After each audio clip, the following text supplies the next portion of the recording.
Bem, meus irmãos, é muito bom estar de volta, é muito bom estar aqui, ver os rostos, poder conversar, né, pessoalmente. É muito especial. Que Deus nos ajude a que isso não venha se perder mais. Tem sido muito penoso, né, para nós como pessoa, como comunidade, esse distanciamento. Então, que Deus nos ajude. E como o David disse, meus irmãos, hoje a gente vai continuar a nossa série sobre reflexões de João. A gente está tentando nos aproximar do testemunho ocular mais próximo de Jesus, foi João, e absorver tudo aquilo de mais profundo que ele pôde absorver para a gente e registrar. Né? E o David falou semana passada sobre João capítulo 5, do verso 1 ao 16, ele falou sobre Jesus fazer perguntas óbvias para nós. Jesus ele nos faz perguntas óbvias. Ele perguntou para aquele paralítico há 38 anos se ele queria ser curado. E obviamente que ele gostaria, né? Mas às vezes a gente precisa de perguntas óbvias, porque a religião, e mais específico que a gente vai falar hoje, que é a religiosidade, ela tem um risco muito grande de nos cegar. Então esse é o título da mensagem de hoje, a religiosidade que cega. E por isso Jesus precisa às vezes nos fazer perguntas óbvias. E é por isso que muitas das cartas que os apóstolos escreveram, eles mesmos diziam, olha, a gente não está escrevendo nada novo, a gente está só relembrando a vocês aquilo que vocês já aprenderam desde o princípio, e a gente está só relembrando. Por quê? Porque a gente precisa dessa pedagogia de Deus. Né? A gente precisa se relembrar, porque a gente se distrai ao longo da vida. A vida nos distrai. Existem muitas vozes que nos distraem. Então Jesus precisa fazer essas perguntas para nós. E o texto finaliza no verso 16, dizendo que Jesus foi perseguido e criticado pelos líderes religiosos por causa do que ele estava fazendo. E aí, o texto que nós vamos entrar hoje é o discurso de defesa de Jesus. Jesus era um apologeta nato, filósofo nato, até um livro, o maior filósofo que já existiu. E Jesus era um filósofo nato, ele era um apologeta, ele defendia a sua divindade, ele defendia a sua posição, o seu título, quem ele era, com muito afinco. E o verso 17 em diante, até o verso 47, Jesus está se defendendo perante os líderes religiosos da sua época. E é isso que nós vamos entrar hoje, nós vamos aprofundar nos desdobramentos dessa defesa que Jesus faz. E eu queria começar definindo religiosidade, porque se a gente for olhar no dicionário, ou pessoas, filósofos ou teólogos falando, é possível a gente entender a religiosidade num sentido positivo. Né? Todo ser humano tem religiosidade inata. E isso, num certo sentido, é bom, né? Porque nós somos inclinados ao eterno. Né? Eclesiastes 3:11. Tem uma bússola dentro de nós, existe uma inclinação natural ao ser humano a adorar alguma coisa. E às vezes a adoração é direcionada para quem deve ser direcionada, que é Deus, e às vezes não. Então a religiosidade, nesse sentido positivo, ela existe e é universal. Mas só que o termo que a gente vai usar aqui, religiosidade, é no sentido pejorativo. É no sentido em que Jesus criticava muito os líderes religiosos da época dele. Então nós vamos usar a religiosidade num sentido pejorativo. E eu tentei buscar uma definição e não existe uma definição, a meu ver, né, eu não encontrei uma definição desse sentido negativo. Então, baseado em tudo que eu já entendi assim, nesses anos com Jesus, eu tentei fazer uma definição. Então, para mim, religiosidade, nesse sentido negativo, é o envolvimento com práticas religiosas de forma superficial, sem o coração e sem o entendimento do espírito da lei. Então, isso para mim seria um conceito negativo de religiosidade. Envolver com práticas religiosas de forma superficial, sem o coração e sem o entendimento do espírito da lei. Então, nós vamos tentar desenvolver um pouco melhor isso. E eu queria te convidar a abrir comigo em João capítulo 5, verso 16. Abra sua Bíblia comigo, por favor. João capítulo 5, verso 16. Então, os judeus passaram a perseguir Jesus. Por quê? Porque ele estava fazendo estas coisas no sábado. Disse-lhes Jesus: Meu Pai continua trabalhando até hoje, e eu também estou trabalhando. Por esta razão, os judeus mais ainda queriam matá-lo, pois não somente estava violando o sábado, mas também estava dizendo que Deus era o seu próprio Pai, igualando-se a Deus. Jesus lhes deu essa resposta: Eu lhes digo verdadeiramente que o Filho não pode fazer nada de si mesmo. Só pode fazer o que vê o Pai fazer. Porque o que o Pai faz, o Filho também faz. Pois o Pai ama o Filho e lhes mostra tudo o que faz. Sim, para a admiração de vocês, ele lhe mostrará obras ainda maiores do que estas. Pois, da forma que o Pai ressuscita os mortos e lhes dá vida, o Filho também dá a vida a quem ele quer. Além disso, o Pai a ninguém julga, mas confiou todo o julgamento ao Filho, para que todos honrem o Filho como honram o Pai.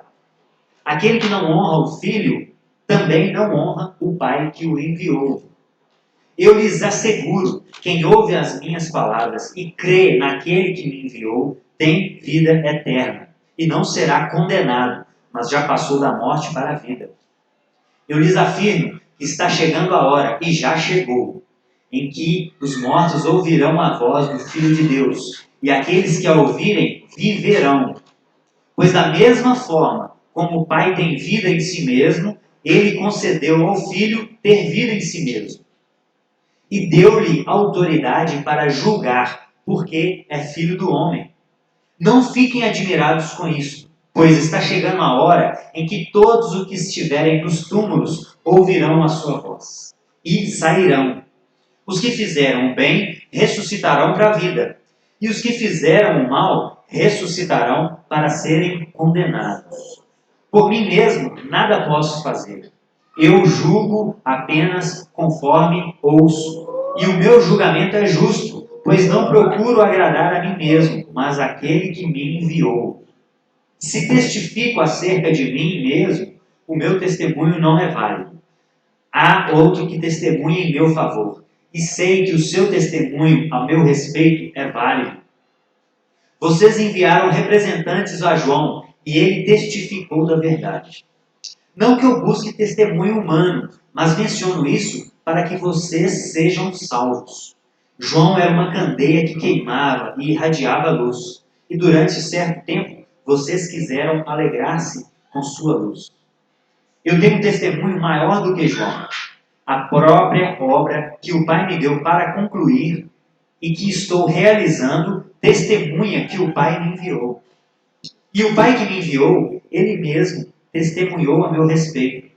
Vocês nunca ouviram a sua voz, nem viram a sua forma, nem a sua palavra habita em vocês, pois não creem naquele que me enviou, que ele enviou. Vocês estudam cuidadosamente as Escrituras, porque pensam que nelas vocês têm a vida eterna. E são as Escrituras que testemunham a meu respeito. Contudo, vocês não querem vir a mim para terem vida. Eu não aceito glória de homens, mas conheço vocês. Sei que vocês não têm o amor de Deus. Eu vim em nome do meu Pai e vocês não me aceitaram. Mas, se outro vier em seu próprio nome, vocês o aceitarão. Como vocês podem crer se aceitam glórias uns dos outros, mas não procuram a glória que vem de Deus, do Deus único? Contudo, não pensem que eu os acusarei perante o meu Pai. Quem os acusa é Moisés, em quem estão as suas esperanças. Se vocês crescem em Moisés, creriam em mim, pois ele escreveu ao meu respeito. Visto, porém, que não creem no que ele escreveu, como crerão no que eu digo? É aí, meus irmãos. Bom, então o verso 16 começa mostrando que os judeus começaram a perseguir Jesus, e Jesus faz esse longo discurso para defender a sua messianidade, a sua posição, seu título de Messias. Porque Cristo É um título, não é o nome de Jesus. Jesus se chamava Yeshua HaMashiach. Provavelmente Ben José, né? Ou tem um outro termo? Ben, Bar José. Mas Cristo é o título de Jesus. Cristo é quem ele era. É o título. Porque ele era o Cristo prometido por toda a Escritura, desde Gênesis 3 até o último profeta Malaquias. A Bíblia toda, e o próprio Jesus reforça isso, que Moisés escreveu sobre Jesus. Às vezes nem conscientemente, mas Moisés escreveu sobre ele. Então Jesus começa a defender a sua messianidade. E ele estava sendo acusado de ir contra a própria Escritura. Então era uma acusação muito séria. E os judeus naquela época já estavam com uma expectativa messiânica. Então já existiram outros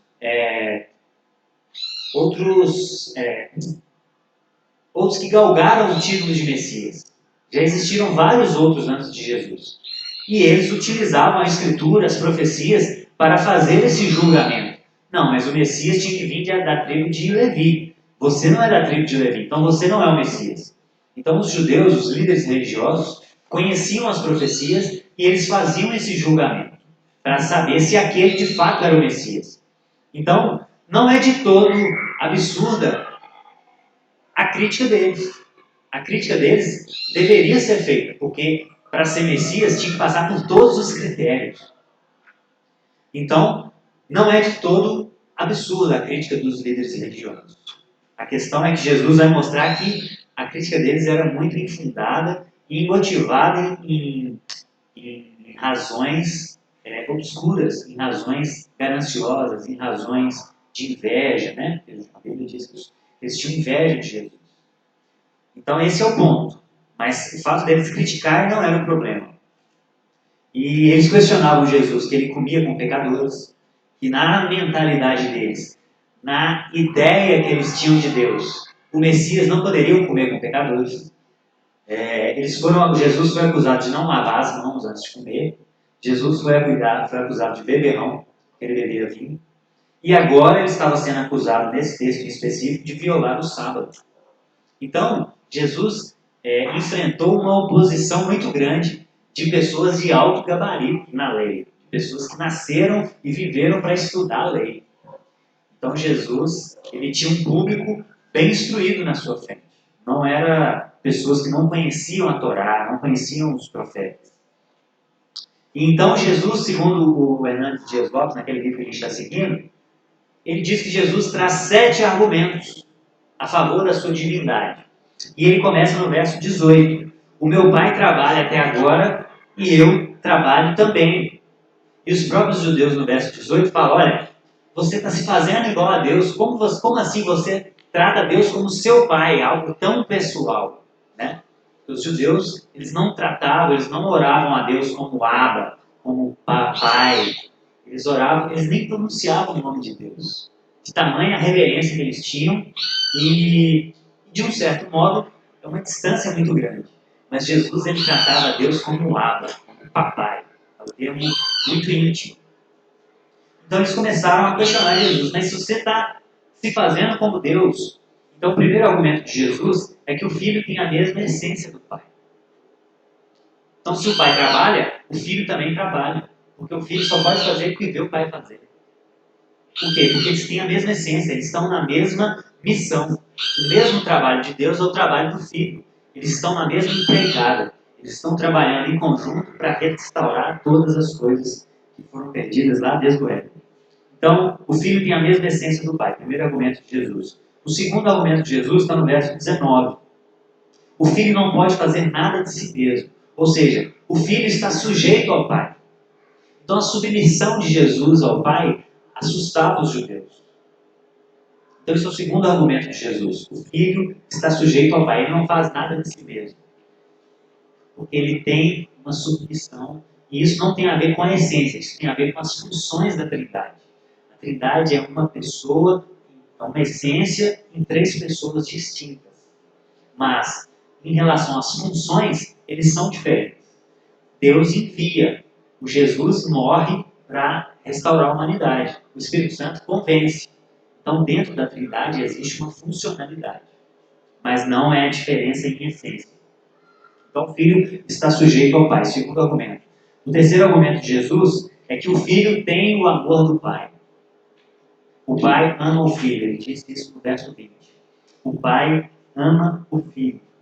Então, Jesus começa a mostrar que ele é íntimo de Deus, diferente daqueles que o estavam acusando. O quarto argumento de Jesus, que também é muito forte, que tudo aponta para a sua divindade, é que o Filho da vida eterna. Ele disse no verso 21, pois da mesma forma que o Pai ressuscita os mortos e lhes dá vida, o Filho também dá a vida a quem ele quer. Então o Filho tem a mesma autoridade do Deus Criador de todas as coisas. Isso para um judeu fazia muito mais sentido, porque eles conheciam o poder de Deus, eles conheciam a grandiosidade de Deus, a ponto de eles nem pronunciarem o nome dele. Então Jesus está falando que o Filho tem a mesma autoridade para dar a vida eterna. O quinto argumento de Jesus é que o Filho é juiz. Deus é um juiz supremo, só Deus pode julgar uma pessoa. E Jesus está galgando para si o poder e a autoridade para fazer julgamento, para ser juiz. Ele disse isso no verso 22. O Pai a ninguém julga, mas confiou todo o julgamento ao Filho. E aqui, aparentemente, há uma contradição com João 3,17. João 3,16 é o texto mais conhecido da Bíblia, né? Deus amou o mundo de tal maneira que enviou o seu Filho para que todo aquele que todo aquele que nele crê não pereça, mas tenha a vida eterna. E o verso 17 diz, João 3,17. Pois Deus enviou o seu Filho ao mundo não para condenar o mundo. Então, aqui Jesus está falando que ele é juiz. E há uma aparente contradição, mas ela é aparente por quê? Porque o verso 3,17 está falando da condenação terrena. E aqui na terra, de fato, Jesus não veio para condenar ninguém. Por isso, inclusive, que quando levaram uma mulher pegando o terno na frente dele, ele não efetuou o julgamento que a lei exigia, mas ele demonstrou a religiosidade das pessoas. Ele falou, não, tudo bem, a lei fala isso, mas então, quem não tiver pecado, atire a primeira pedra nela. Vamos ser justos, então, a lei também é justa. Então, atire a primeira pedra quem não tem pecado. E os mais velhos começam a sair, e depois os mais novos saem e não fica ninguém.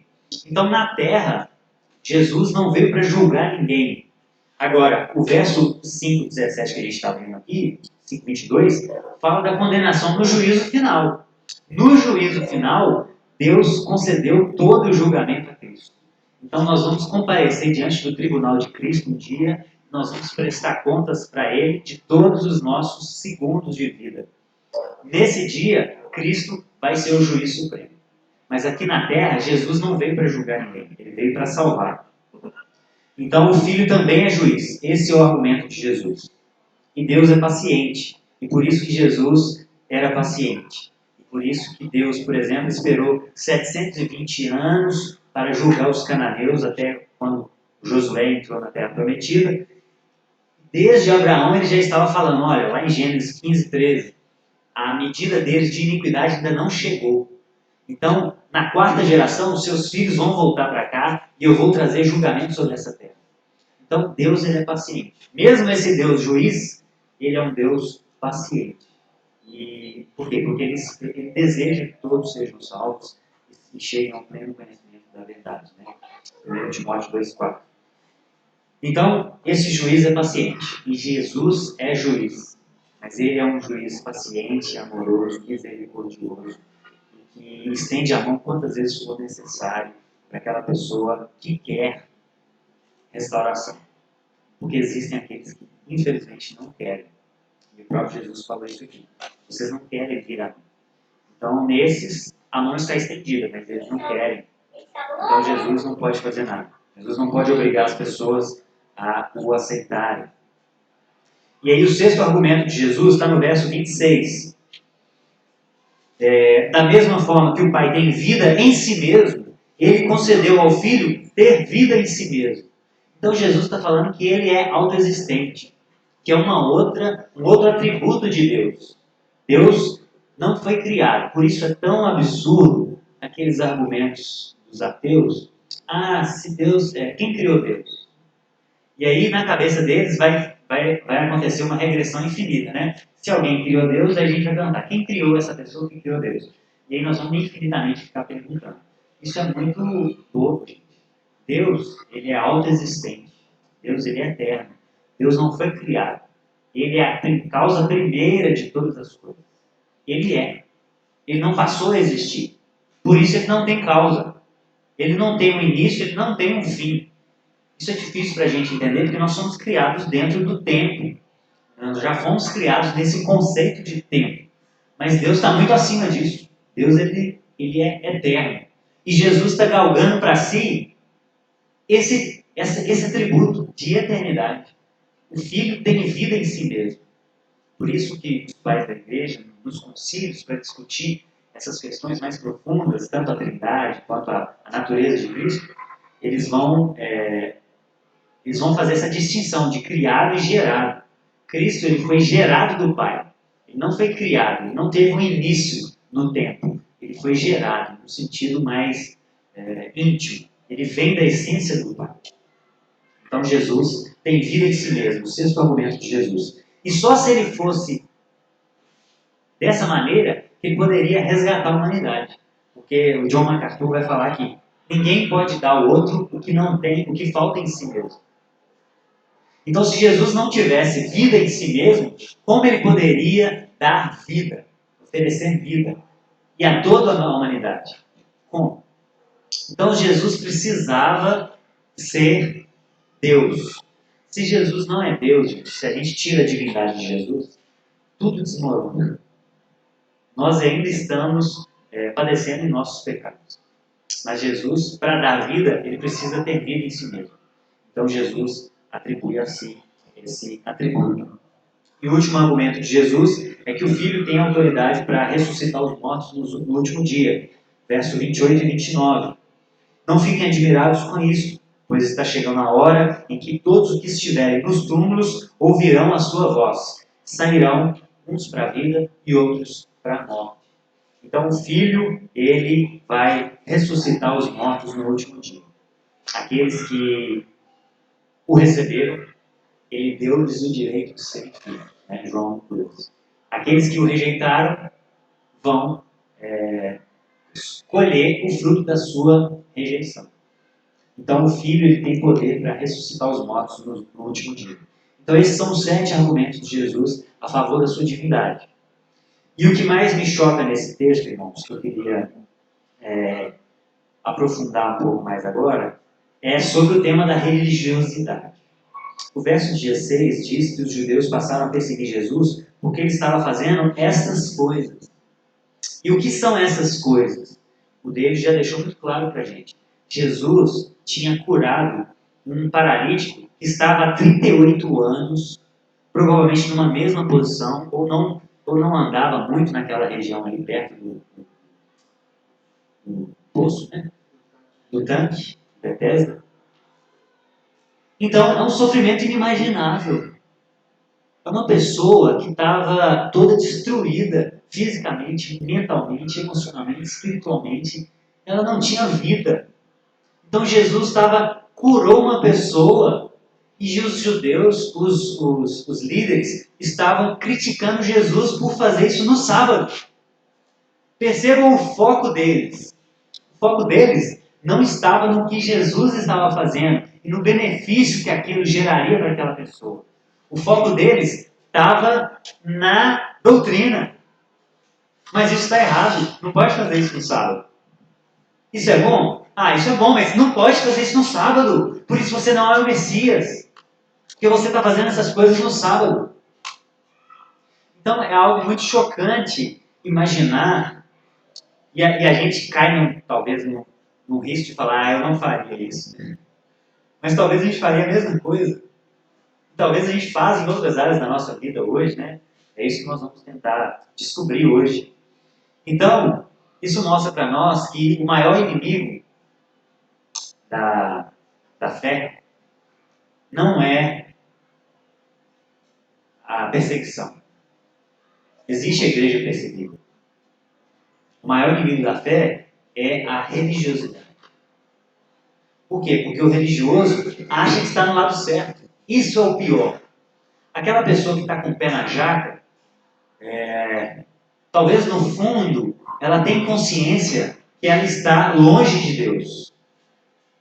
E eu já conversei com muita gente, eu gosto de conversar com muito ateu, e muitos deles são até sinceros, falam, não, eu estou no inferno mesmo, eu não quero esse Deus.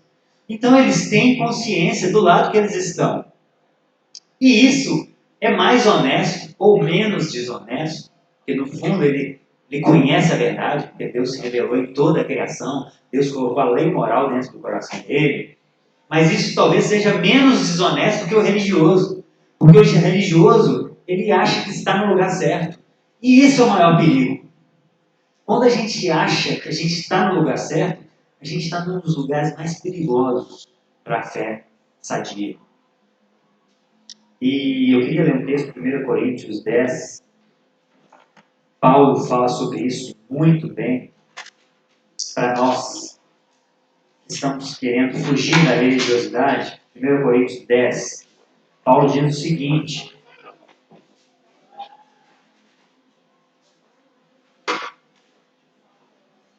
assim, 1 Coríntios 10, 12.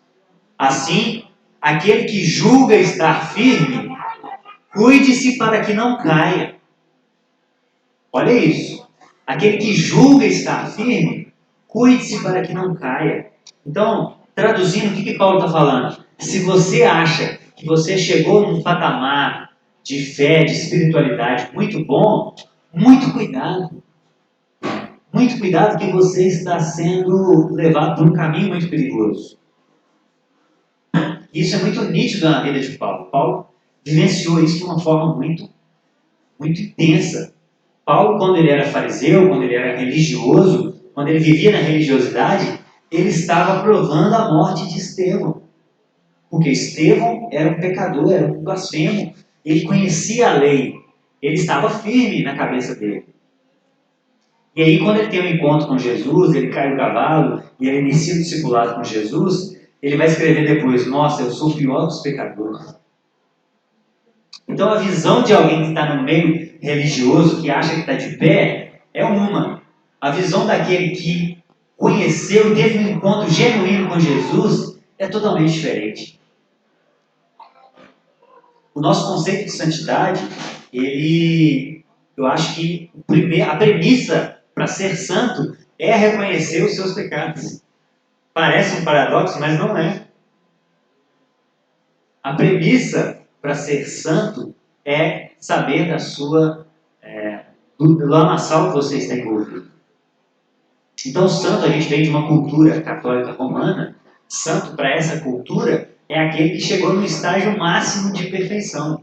Ele ganha uma auréola, ele é atribuído milagres a ele e ele é canonizado. Mas o sentido de santidade da Escritura é o oposto. É aquela pessoa que reconhece a sua sujeira.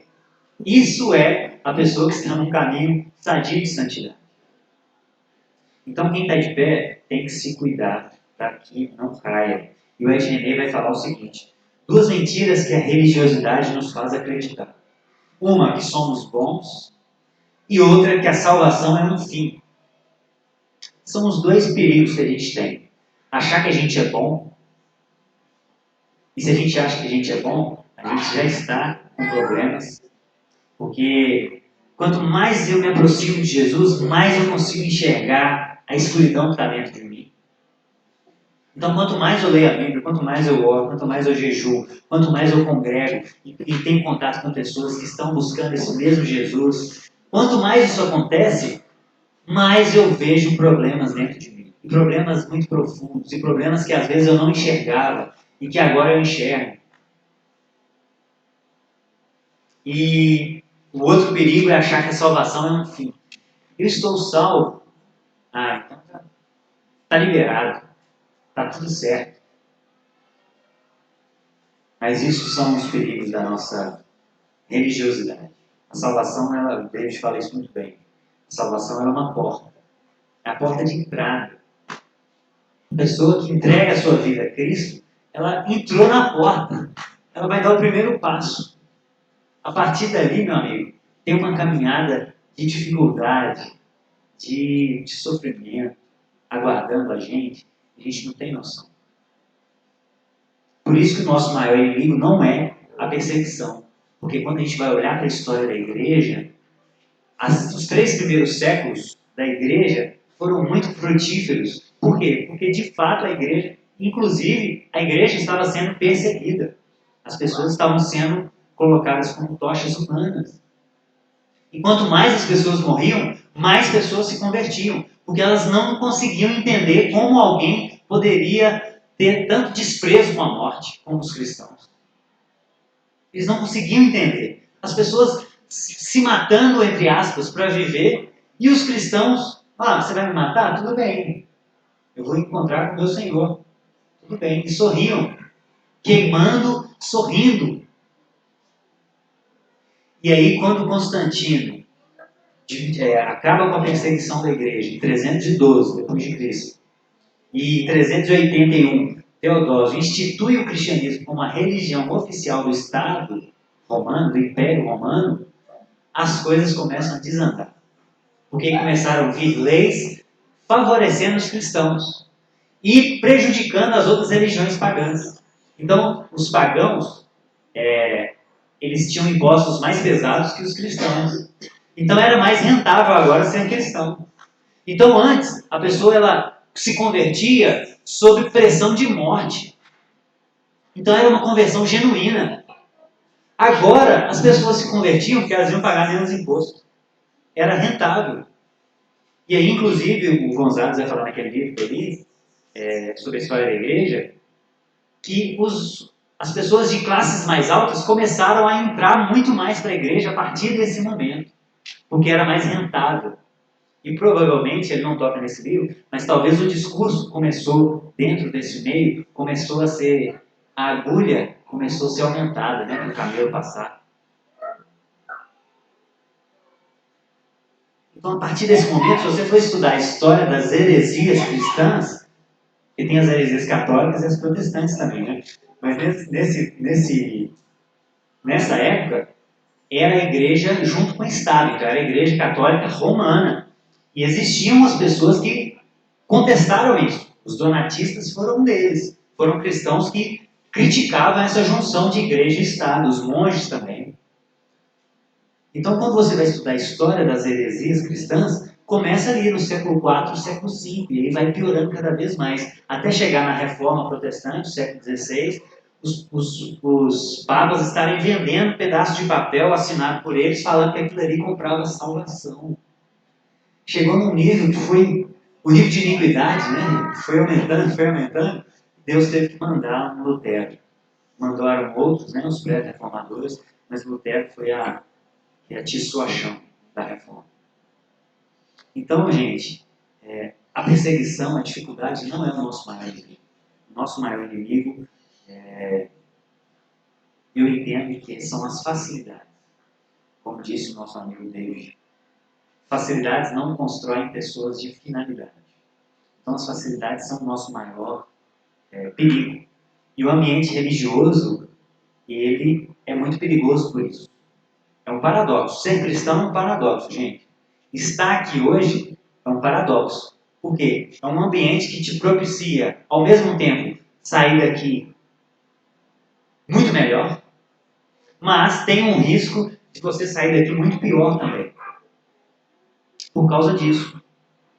Porque é perigoso. Você está aqui, você pode estar pensando que você é superior a alguém que não está aqui agora.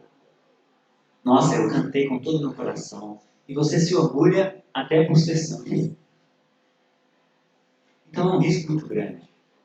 Não é que a gente não tenha que frequentar ambientes religiosos, não é que a gente não tenha que orar, óbvio que não.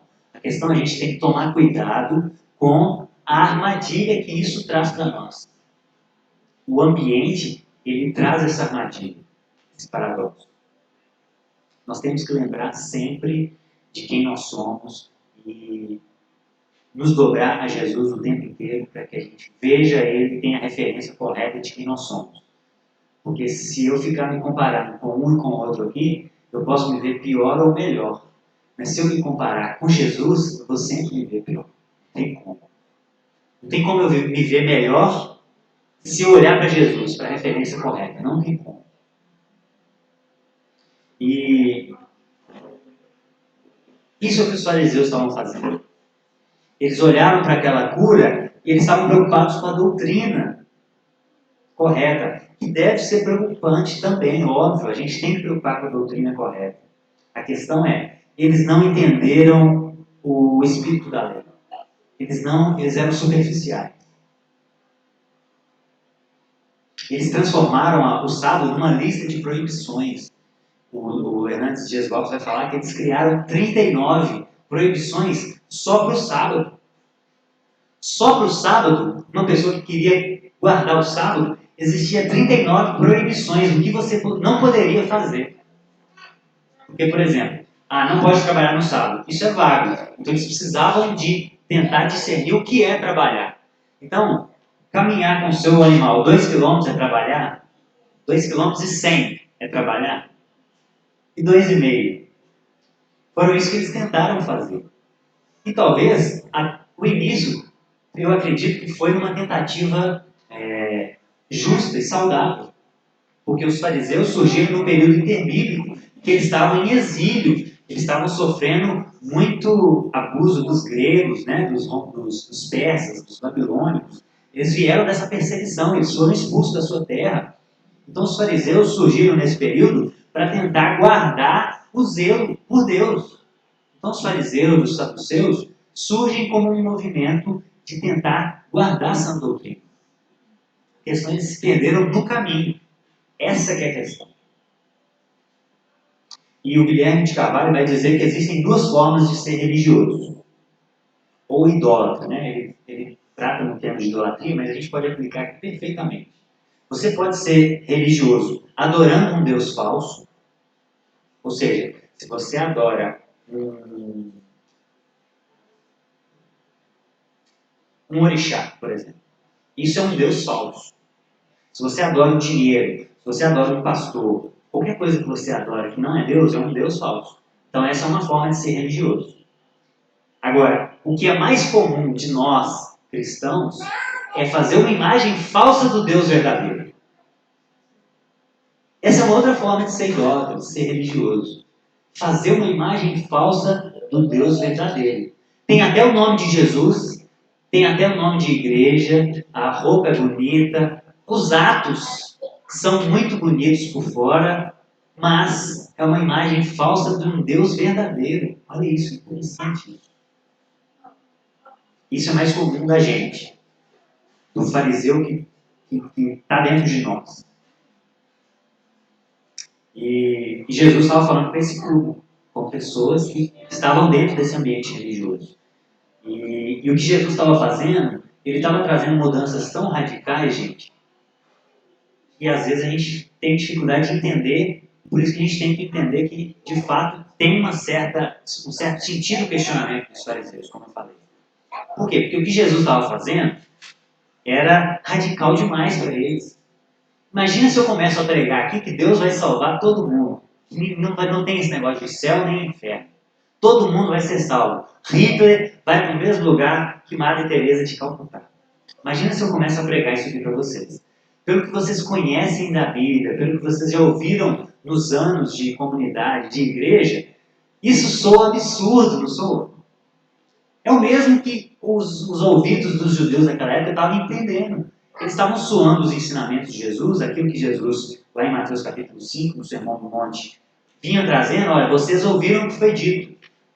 Eu, porém, vos digo. Aquilo ali era absurdo demais para Jesus, para os fariseus. O que Jesus fazia e como ele se comportava era absurdo demais. Mas não porque Jesus estava contradizendo a lei, mas porque Jesus estava contradizendo o entendimento deles da lei. Porque os fariseus e os saduceus, eles tinham o Talmud. E o que é o Talmud? O Talmud eles acreditavam que Deus explicou oralmente a lei para Moisés. E aí, isso foi registrado.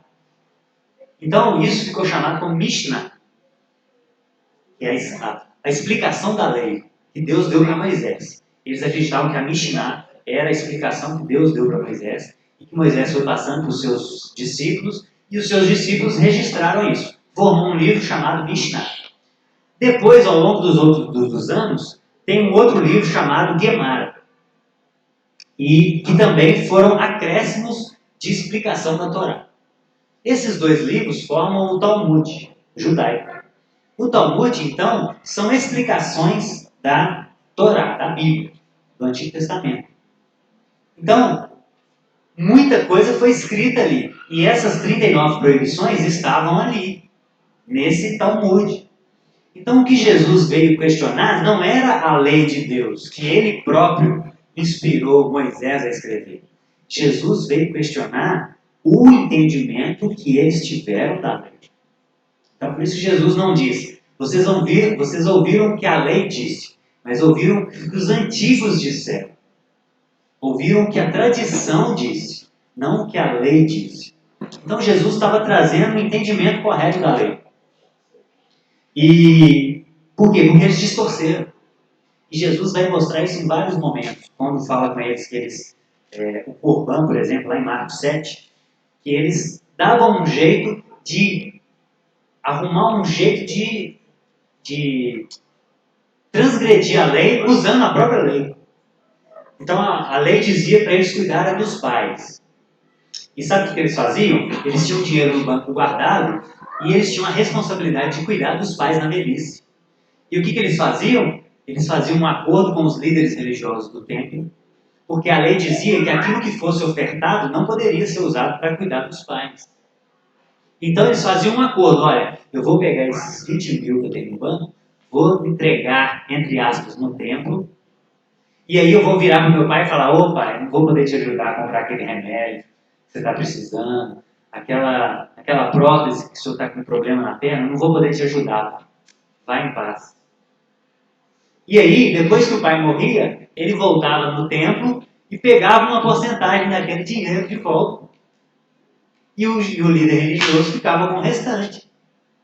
Então esse é o cúmulo do absurdo que os religiosos faziam. Eles arrumavam, por causa da sua ganância, da sua podridão interna, eles arrumavam um jeito de transgredir a lei, utilizando a própria lei. É o cúmulo do absurdo. Eles não tinham nem a coragem de ser desonestos. Eles tinham que arrumar uma desculpa gospel para isso. Tinha que ser uma desculpa que estava na lei. Era isso que eles faziam. Tamanha. E por isso que Jesus foi muito duro com eles, gente. Jesus, em Mateus 23, ele acaba com os fariseus. Ele traz 8 ais, mas ele vai destruindo eles em todos os pontos que eles erravam. Jesus é muito agressivo com eles. Chega a chamar eles de raça de víboras. Que na linguagem da época é como se a gente estivesse chamando de filhos de... Mas de tamanho zelo que Jesus tinha pelas coisas de Deus. A gente já falou sobre isso, sobre o zelo. Então o religioso ele faz quase tudo que um discípulo faz. Ou às vezes tudo que um discípulo verdadeiro faz. A questão é que a motivação é totalmente distorcida. O coração é totalmente distorcido. Alguém pode trazer alguma coisa para participar do lanche. Um pode trazer o mesmo pão. O outro pode trazer um pão. Um pode trazer o pão porque é mais cômodo, ele não quer ter trabalho. Mas ele pode trazer com a motivação correta. Vou comprar esse pãozinho quentinho e levar para aquela pessoa que eu sei que ela gosta de pão quentinho. Um pode fazer o pão em casa com a motivação correta ou errada. Ele pode fazer o pão porque às vezes é mais barato. E ele não quer gastar dinheiro com os irmãos. Mas o outro pode fazer o pão em casa porque ele quer o prazer de ver o outro comendo aquilo que ele fez. Então é a mesma ação, um traz um pão da padaria com motivação correta ou errada, e o outro faz o pão com motivação correta ou errada. A questão é o coração. E o salmo que o David leu fala sobre isso. O Senhor, ele conhece o coração. Ele conhece as motivações mais profundas. Essa é a diferença do religioso para o discípulo. O discípulo faz com o coração correto. O discípulo faz de todo o coração. O religioso é superficial. O religioso não entende o prazer que um vai ter de comer aquilo que você fez. O religioso não entende. é só um pão, é só um café. Mas o discípulo entende. O discípulo sabe que aquilo ali aproxima as pessoas. O discípulo sabe que aquilo ali é um momento mágico. Que você compartilha a vida com ele. Você doa coisas boas e coisas ruins. Naquele momento da vida. E, então essa é a superficialidade do religioso. E o religioso também, ele é literal. O religioso, ele fica preso à literalidade das coisas. Ele não entende o espírito da lei. Ele não entende os princípios mais profundos que estão por trás daquele texto. Essa é a diferença do discípulo religioso. Segunda diferença. Então, por exemplo, se você for ler Êxodo capítulo 21 e 23, você vai ler o seguinte: olho por olho, dente por dente. E aí, o religioso, ele pega aquilo e fala o seguinte: você deixou minha garrafinha cair, me dá a sua, que eu vou quebrar agora. Isso é o religioso. Por quê? Porque está escrito olho por olho e dente por dente. Eu não vou só quebrar sua garrafinha, não, eu vou quebrar seu computador também. Porque essa garrafinha aqui custou caro. Isso é o religioso. Só que, qual é o espírito da lei? Quais são os princípios que estão por trás daquilo que está escrito? A lei do talião, que é essa lei de olho por olho e dente por dente, ela não foi escrita para que você faça com o outro aquilo que ele fez com você. Ela foi escrita para restringir o abuso da punição. Muda tudo. Muda toda a nossa visão sobre o mesmo texto. Então a ideia não é olho por olho e dente por dente. Se alguém te feriu o olho, fere o olho dele, fia o dedo no olho dele também. A ideia não é essa. A ideia é o seguinte: se alguém te fez mal, se alguém roubou o seu tênis, não mate ele, porque isso não é justo. No máximo, você pode pegar o tênis dele de volta. É o máximo que você pode fazer. Esse é o espírito da lei. Esse é o princípio que está dentro do coração de Deus, quando ele escreveu aquilo. Essa é a ideia do espírito da lei. É diferente da literalidade da lei. A lei, meus irmãos, é uma cerca de proteção, não é uma cerca de opressão. A lei, Deus nos dá leis para que a gente viva com segurança e não para estragar o nosso prazer. Tudo que Deus fala é bom para nós, porque Ele conhece a gente, Ele sabe o que é melhor para nós. A Tata não tem esse entendimento ainda. Às vezes o que eu falo para ela que não pode, eu procuro falar de uma forma menos autoritária possível, mas tem hora que ela vai batendo tanta cabeça: não, eu quero pular, eu quero pular, eu quero pular, eu quero pular. E se eu sei que ela vai machucar, eu tenho que falar: não, você não vai pular. Agora não tem jeito mais. Eu já fui no meu limite de tentar te entender o espírito da lei. Mas se você não entendeu, agora tem que ser a literalidade da lei. Não, você não vai pular. Mas dentro de mim, a minha intenção era protegê-la de cair, de machucar. Essa era a minha intenção. Isso é o espírito da lei. É aquilo que está no mais profundo do ser de Deus, do coração dele. Do porquê ele fez aquela lei, do porquê ele fala que isso deve ser assim ou não deve ser assim. E Jesus, no Sermão do Monte, ele termina falando que a nossa justiça ela tem que exceder em muito a dos fariseus. Gente, se a gente for olhar a justiça dos fariseus, a gente está muito longe. Porque os fariseus eles eram muito zelosos com a lei. Era com a motivação correta? Sim. Mas eles faziam muitas coisas que nós ainda não estamos engatinhando para fazer. A disciplina deles que eles tinham para ler as escrituras, para orar, para jejuar, para ir na sinagoga, a disciplina deles era irrepreensível. Paulo vai falar isso nas suas cartas. Quanto ao zelo da lei, eu era irrepreensível. E Jesus está dizendo que a nossa justiça tem que exceder em muito a dos fariseus. Ou seja, Jesus traz uma régua muito mais elevada para nós. A gente confunde o tempo da graça, achando que a graça é um momento de tudo pode, está tudo liberado, mas a exigência é muito maior. Por quê? Porque é muito mais difícil você guardar o seu coração do que você guardar a sua mão de fazer um ato externo. É muito mais difícil.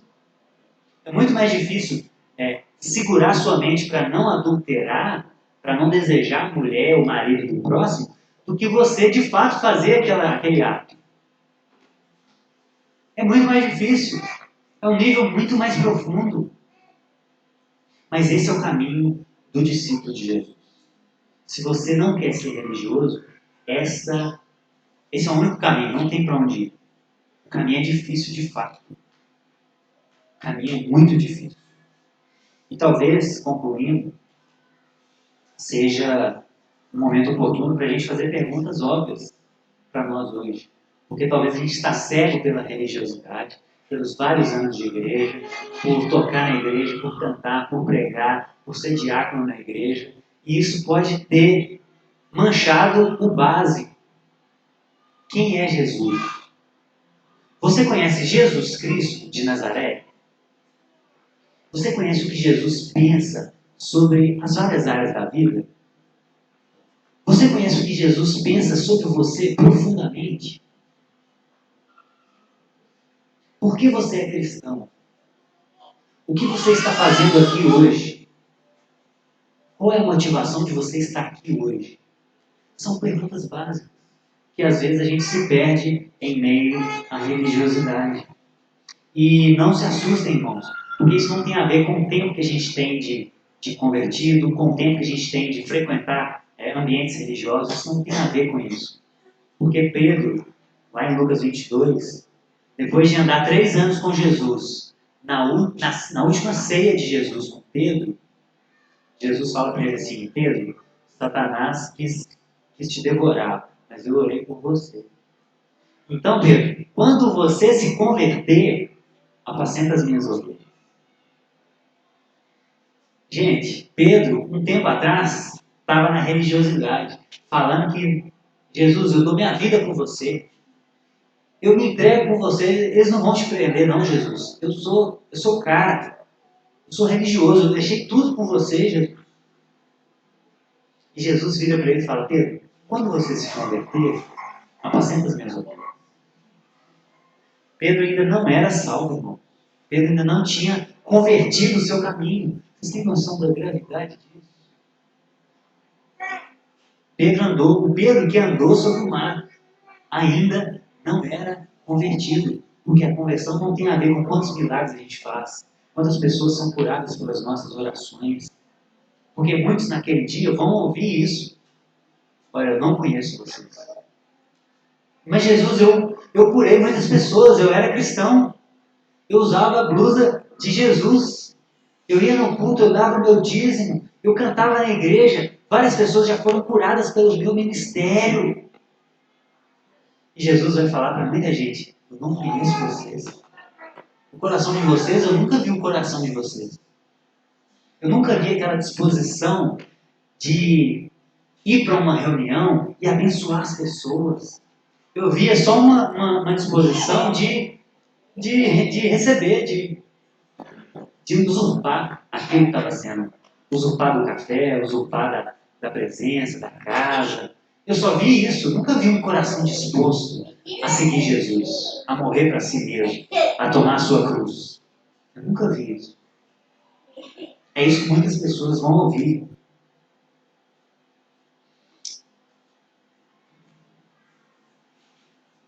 Atrás de que nós temos escondido? Atrás de quais ações externas nós temos escondido? E graças a Deus por isso também, porque quando você está sozinho, pensa nos seus pensamentos quando você está sozinho.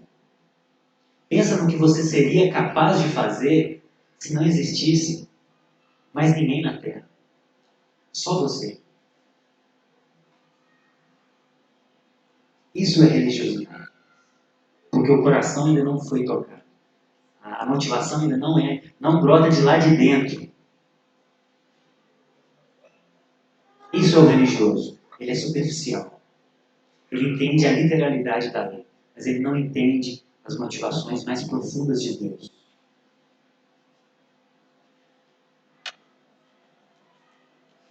Então, que Deus nos livre disso. E que Deus nos nos ajude a abandonar a superficialidade. Que sejamos pessoas mais profundas. Que a gente pense nas nossas motivações em fazer tudo na vida. Que a gente busque entender quem é Deus, quem é Jesus, de uma forma como a gente nunca entendeu antes, como a gente nunca buscou antes. Isso significa buscar de todo o coração. Então a gente queria orar e queríamos cear também. Queríamos cear para relembrar quem é esse verbo que se encarnou, pelo qual nós temos que nos dobrar todos os dias e buscá-lo de todo o nosso coração. E a expressão de todo o coração significa com todas as nossas forças, algo que beira o desespero. Isso significa buscar a Deus de todo o nosso coração. E Paulo, em 1 Coríntios, capítulo 11, vai dizer que isso significa ceia. É um momento da gente relembrar aquilo que Cristo fez por nós. Quando a gente pega esse pão, quando a gente pega esse cálice, isso nos faz relembrar. É mais um ato pedagógico de Deus. Para que a gente abandone a religiosidade e que a gente viva para o Deus vivo. Então, enquanto a gente canta mais uma canção, sonde mais profundo do seu coração. Sonde mais profundo das suas motivações. E tente perceber aquilo que são ações externas, aquilo que são ações automáticas, aqueles sorrisos automáticos, aquelas falas automáticas. Para que a gente fuja disso.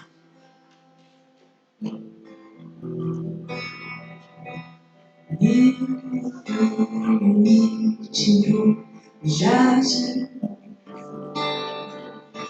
tua unidade como jardim em mim. Se eu viver tudo que tenho, em troca do amor eu falharia.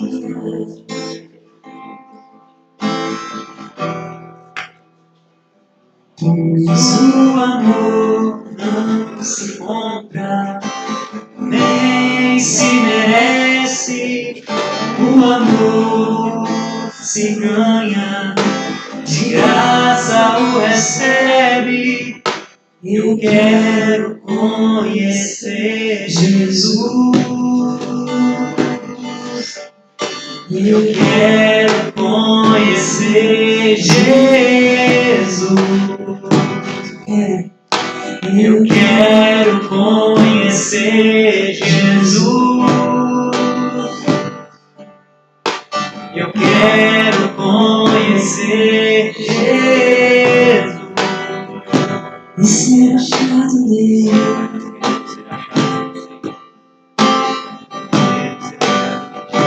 E ser achado dele.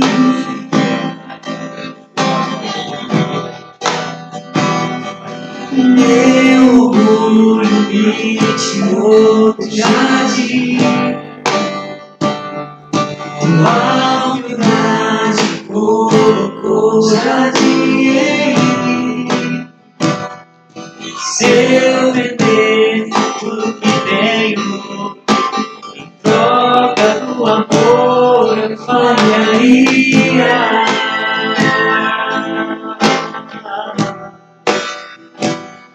Pois o amor não se compra, nem se merece. O amor se ganha, de graça o recebe. Eu quero conhecer Jesus. Eu quero conhecer Jesus. Eu quero conhecer Jesus. Jesus. Eu quero conhecer Jesus. Eu quero conhecer Jesus. Eu quero conhecer Jesus. Eu quero conhecer Jesus. Eu quero conhecer Jesus. Meu amado é o mais belo entre milhares e milhares. Meu amado é o mais belo entre milhares de milhares.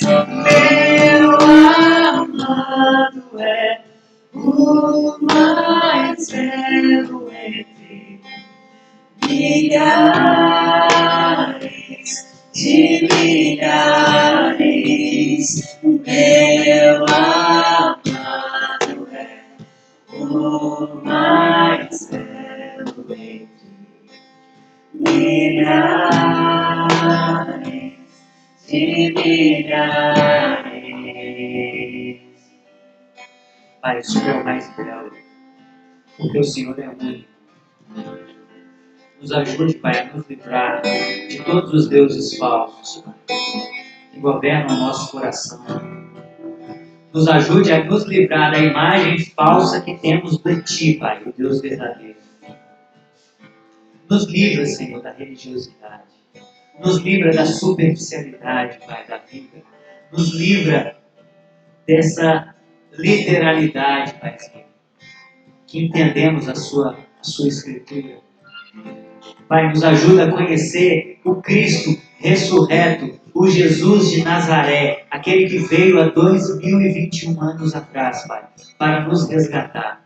E nos livra de todos os outros deuses, Pai, que já existem e que são falsos, inclusive aqueles que nós criamos. Por favor, Espírito Santo, nos ajuda a ter uma espiritualidade saudável. Nos ajude a nos aproximar do Deus verdadeiro cada dia mais. E a partir desse momento, aí sim, nós vamos ser transformados de imagem em imagem. Dia a dia, oração a oração, leitura após leitura, jejum após jejum, culto após culto, conversas após conversas. Nós vamos sendo transformados, Pai, pelo Deus verdadeiro. Então, livre a minha vida, Senhor. Livre-nos dos farisaísmos. Livre a nossa comunidade de superficialidade. Nos ajude a ser profundos em Ti, Pai. Profundos no relacionamento uns com os outros. E que reflete o nosso relacionamento profundo com o Senhor, primeiramente, Pai. Que aqui nesse dia, Paizinho, seja apenas um reflexo do que a gente vive no nosso quarto. E se aquilo que a gente não vive no nosso quarto vai refletir aqui. Por isso, às vezes, nós somos tão frios. Por isso, às vezes, faltam orações. Por isso, às vezes, não entendemos o que está sendo dito, Pai. Porque não temos o nosso quarto fechado, em secreto contigo. Então, ajude a minha vida, Senhor. Ajude a vida dos meus irmãos a nos livrar disso. Pois como o nosso irmão Paulo escreveu, o que recebi do Senhor, eu também lhes entreguei. Que o Senhor Jesus, na noite que foi traído, tomou o pão e, tendo dado graças, partiu o pão e disse: isto é o meu corpo, que é dado em favor de vocês. Façam isso em memória de mim. Da mesma forma, depois da ceia, ele tomou o cálice e disse: este é o cálice da nova aliança. Esse é o cálice que simboliza um novo pacto. Um pacto com o Deus verdadeiro. Um Deus que quer se relacionar conosco. Não um Deus que quer ações meramente externas. Ele não é um Deus que quer um robô que obedece ordens. Ele quer um Deus que se comunica. Ele quer um filho que se comunica. Ele é um Deus que se comunica. Ele é um Deus que intervém. Ele é um Deus presente. E é isso que Ele quer no nosso relacionamento. Ele não quer um filho automatizado por ações externas. Porque isso até um robô faz. Ele quer um filho que sente, que ama, que reclama. Ele quer um filho verdadeiro, mas que está disposto a ser aperfeiçoado. É isso que o nosso Pai quer. E é isso que nos lembramos hoje, Pai, através desse pão, através desse cálice, Pai. Nos lembramos de um Deus que se relaciona, diferente de todos os outros deuses que estão nos seus panteões. Mas o Senhor veio à Terra para se relacionar conosco, para olhar no nosso olho e para sofrer conosco. Isso é o mais importante. Isso é o mais absurdo do teu amor, Pai.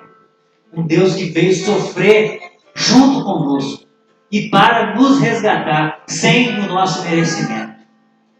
É muito amor, Pai. E é isso que nós queremos relembrar mais uma vez e fazermos isso até o fim dos nossos dias, Pai, através desse pão e desse cálice. Então, coma o pão e beba do cálice. E relembre desse Deus maravilhoso. Vive assim, ó, para o pão não cair. Se você nunca usou isso, eu também nunca usei, aprendi agora. Vire e tira esse lacre, o pão vai sair em cima do potinho. Depois você abra o cálice.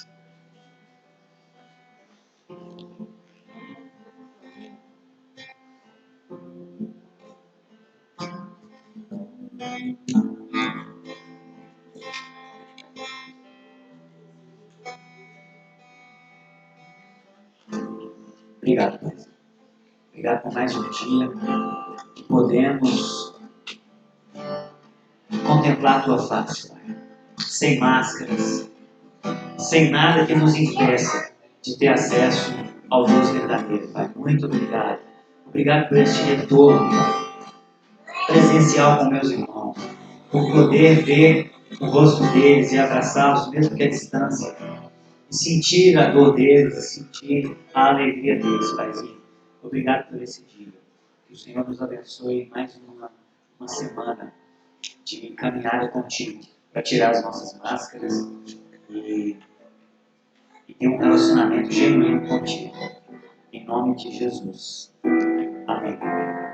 Amém, meus amigos. Amém, meus irmãos. Pode se sentar. Vou dar alguns avisos rápidos. Primeiro aviso é a nossa escola de musculação, né? Nós entendemos a saúde como algo integral.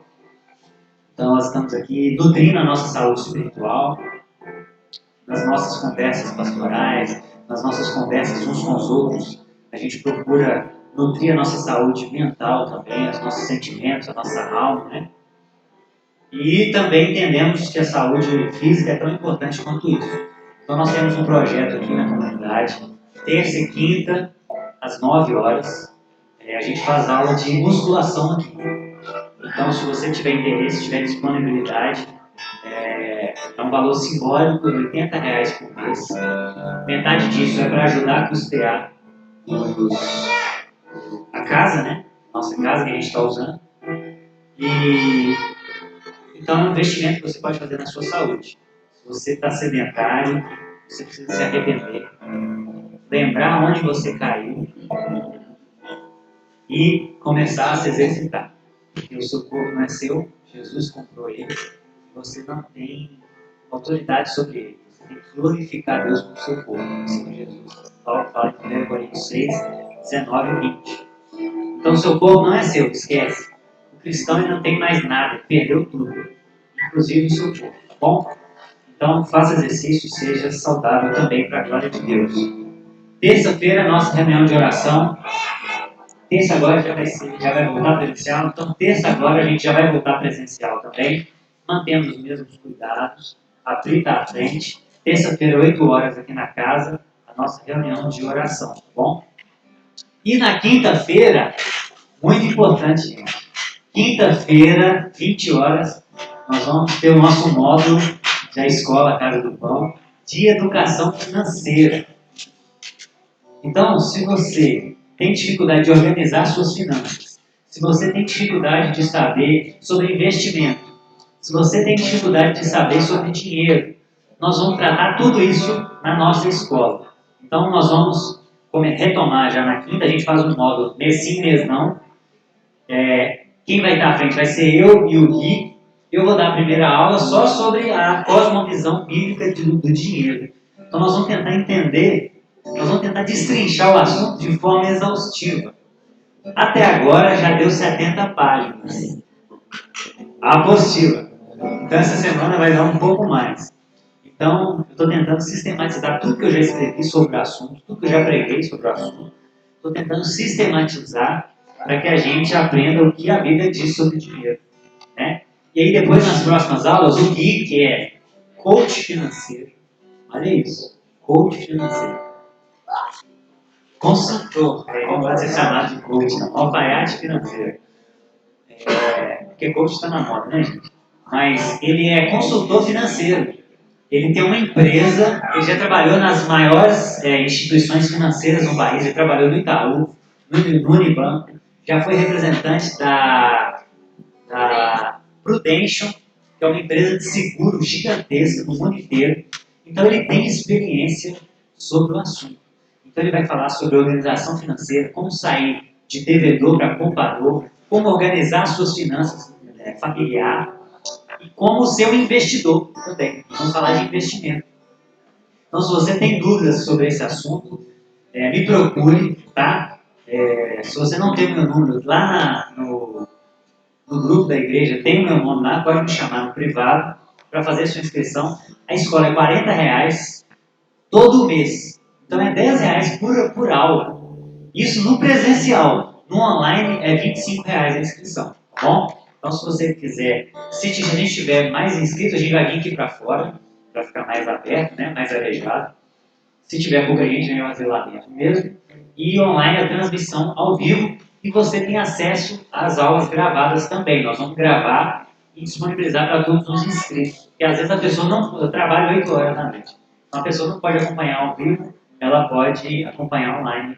Ela pode ver depois também, tá bom? E a gente vai pedir, gente, por favor, se você, a gente já mandou lá no grupo da membresia, divulgue isso para os seus contatos. Sabe aquela...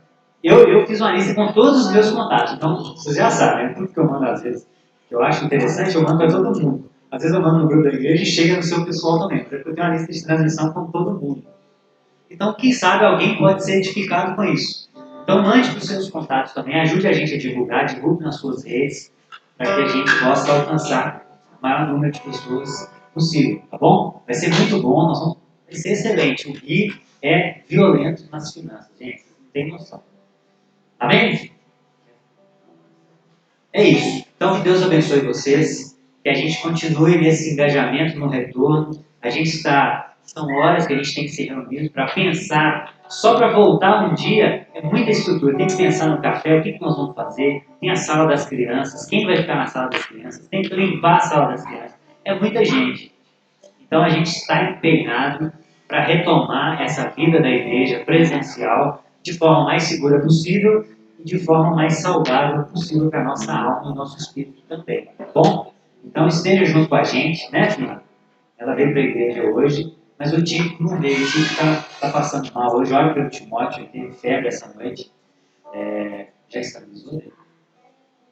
Está estabilizando, então olha pelo Timóteo, tá bom? Deus abençoe vocês, tenham um excelente domingo sem religiosidade, tá bom?